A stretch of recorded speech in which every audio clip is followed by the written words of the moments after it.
if you're looking at your 20s, it's a tough time. I put myself through college, graduated with $60,000 worth of debt.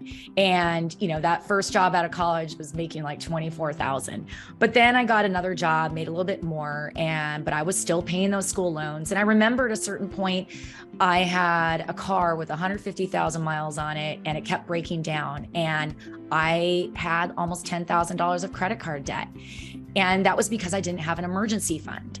I luckily, as I moved into my later 20s, got a job offer with a signing bonus. And with that, I paid off my credit card, and I said I would never have credit card debt again. That is so important in your 20s. Protect your credit score and make sure that you are getting, as much as you can, some sort of emergency fund. And then that will give you the cushion so you don't derail your financial plans. One thing I like to say is, as you're looking at your 20s, your 30s, it's never too early to begin saving to buy your first home. In fact, maybe even consider buying a home that might be 100 miles away that you can afford, because getting into that market is so important for your financial future. If I look down going then into your 30s, at that point, hopefully you've started to get some momentum in your career, you're making some more money. Consider, converting to a Roth IRA or doing a backdoor Roth IRA and making sure you have a clear financial plan. At this point, hopefully you've thought about when you might want to have a family, if you want to have a family, but you definitely at this point should have a clear financial plan that aligns with your life goals. That is just so important at that point, because then as you move forward now into your 40s, now is when you're going to be really focusing on, kicking up your savings a notch, maybe even reevaluate your budget again in your 40s. Because sometimes as we start to make more money and make more salary, we tend to spend more.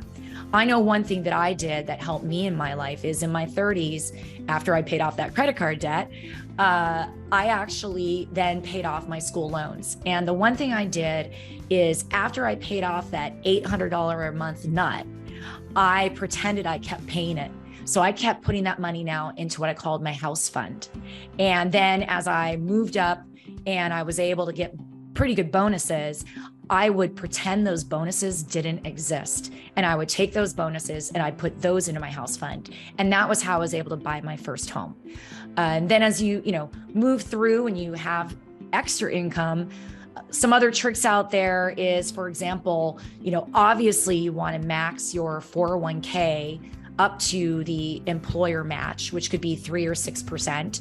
And if you have an HSA, say you have a high deductible plan, you could have that HSA, believe it or not, that can be treated as almost a secondary retirement account because they cover healthcare costs and there's no tax on those withdrawals.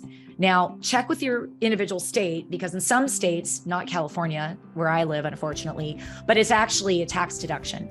But that varies by state. But regardless, it can be invested and it's up to, a couple $1,000s a year, depending on, your age. And that grows tax-free. So that is another wonderful tool to use. And then lastly, as you get in your 50s, I'd say stay in stocks. As women, we live longer than men. On average, I think 5 to 7 years longer. Stay in stocks because you've got 20, 30 more years of life and you need to keep growing those assets. And you also have the benefit of catch-up provisions. With your 401k contributions, the limit below 50 is $22,500 for 2023. Age 50 and older, it's $30,000. And your IRA, we can contribute age 50 and above, $7,500.